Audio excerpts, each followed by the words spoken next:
Hey y'all, we're back. We've got Polyphia, and this is Ego Death featuring stevevai. We saw the guitarist Tim Henson, and he did the solo version of Playing God, and he was Playing God is one of Polyphia's songs as a group, and he was amazing. I've never seen anything like that before. I've never seen that type of style. I've never heard that type of sound from a guitar. He's just a badass, and so I read that everyone in the band is a virtuoso. They're just great musicians. And the other lead guitarist, his name is Scott LePage. And everything I read about him, they said the same thing. He's just a just a complete badass. And people were giving props to the drummer as well to be able to handle, two guitars and a bass guitar all going off at the same time. And again, the same thing with the bass player, Clay. He's also a total badass. So I haven't heard any of those guys yet, but that's what everybody says, and I'm just assuming, after what I saw from Tim, that it must be true. As for Steve Vai, my brother's been playing guitar for at least 30 years, maybe a little bit more than that. And when I was a kid and a teenager, I do remember my brother talking about Steve Vai. I believe he had like a VHS tape and, a magazine or something like that, Guitar World. So I know who he is. I know he's considered a legend and one of like the OG guitar heroes that's inspired so many people. So to see him, and he's 62 years old now, so to see him with Polyphia, they look like younger guys, roughly around 30. Yeah, to see that kind of respect from them, to want to play with him, and and vice versa, for him to recognize their talent as well, that's just badass, man. So I don't know, I'm just ready to hear this, so let's go, man.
Okay, yeah, that's badass, man.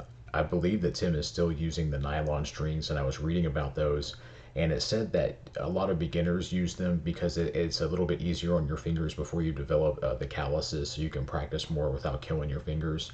And so, and some they say, to some degree, they're easier to play as well, but when you're doing something more intricate like this and fast, like how your compression against the fretboard, like your finger control, is absolutely critical, because when you make mistakes and you're playing something like that at that level, it stands out a lot more. That's what I read. I'm trying to learn more about strings and gauges and all that stuff, so bear with me here. But yeah, this sounds great, man. Let's go.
Man, I'm afraid to pause it. Dude, that was badass. That dude Scott could play for real, man. That took me on a journey there, Tim set us up, I feel like, and then that changed like the journey, and I'm trying to keep in mind ego death, but that was That was so badass, dude. And I love how relevant the bass is. It clearly stands out where you can hear it. I was just saying that, I think it was a few days ago, that the bass guitar they need to bring that out. They turn up the volume more, on studio tracks and live and everything, because it really adds something to it. But yeah, this is badass, dude. Let's go.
Dude, this is insane. I'm trying to keep track of all the sounds happening at once. It sounds perfect, but it's so complex and intricate. It's like difficult. I'm like trying to find the bass and which guitar is doing what. It's just, but this is completely badass, man.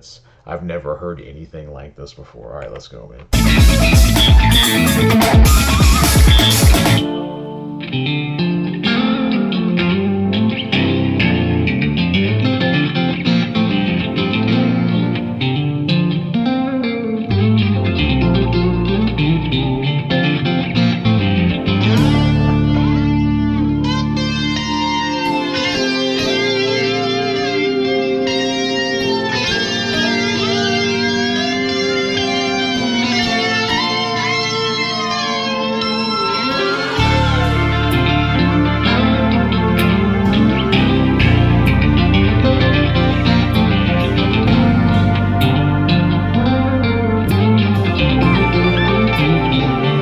Man, that was crazy when it came around and showed Steve Vai. I forgot he was in the song there because I was just I was so in the journey, man. But yeah, that was cool. They had the throne. I'm assuming like the king. That's just badass, dude. All right, let's go, man.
Dude, that was badass. I've never heard anything like that. That's from a different universe, man. To have five complete like just prodigy virtuoso type of people get together and make something like that. That is incredible, man. Something that's kind of crazy. I read that Steve Vai, so they did this project together, or I guess he recorded his part and sent it to them. I believe that's what happened. He said, he put a good amount of time into it. He respects Polyphia, and so they got it and they cut it up in the song in a certain way, and sent it back to him. And like he initially thought that they may have not liked his part as much, or they wanted to cut a lot of it out or something like that, but that wasn't the case at all. So the band, that once they heard Steve Vai's part, they were like, "Oh, okay, now we build the song from here based off of Steve Vai's part." So that's like extreme respect, and and in the end, the final cut, it all worked out, and it was obviously completely badass. That's crazy, dude. Yeah, and that's cool to see an OG like Steve Vai, 62 years old, just killing it like that. That was.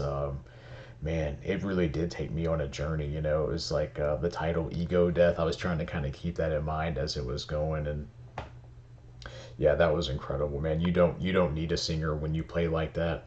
I was thinking that with Pantera, that song Floods with Dimebag Darrell. Anybody who loves great guitar sounds or whatever solos, they know that song, man. That was it is such a vibe and such a mood. And this, to me, it's not the same vibe, but like it's that same energy that took me on a different type of journey than Floods did. You know what I'm saying? That was badass, man. Yeah. Yeah, let me know. Just yeah, any requests, man. Let me know. I'm down, dude. That was really badass, and I needed that today, man. I had a rough, long day, and so to hear that and just take me on like a good journey, get me even again. That was awesome, man. So, but yeah, man, please keep the requests coming, and I'll see you guys on the next one.